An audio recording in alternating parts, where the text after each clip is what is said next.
بلایا، کہا بیٹا تمہیں تشویش کس چیز میں ہو رہی ہے؟ کہا دادا جان یہاں پر تو حروف مفردہ کا بیان چل رہا ہے، یہاں پر تو حروف مفردہ کا بیان چل رہا ہے، مگر بات کیا ہے وہاں پر مرتبہ کا استعمال کیوں ہو رہا ہے؟ تو کہا کہ لام الف لانے کا مقصد کیا ہے؟ آپ کے دادا نے یہ بتایا کہ لام الف لانے کا مقصد یہ ہے کہ اے بیٹا امام احمد رضا، اے احمد رضا جس کو تم شروع میں الف پڑھ کر آئے تھے اصل میں وہ حمزہ تھا،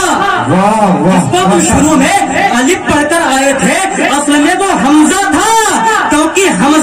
کیونکہ الف ہمیشہ ساکن ہوا کرتا ہے، ساکن سے ابتدا ہو نہیں سکتی، اور حمزہ متحرک ہوتا ہے کبھی ساکن ہوتا ہے، مگر الف کی یہ خصوصیت ہے کہ الف ہمیشہ ساکن ہوتا ہے، تلفظ ہو نہیں سکتا ہے، اسی وجہ سے تلفظ کرنے کے لیے لام کو لانا پڑا۔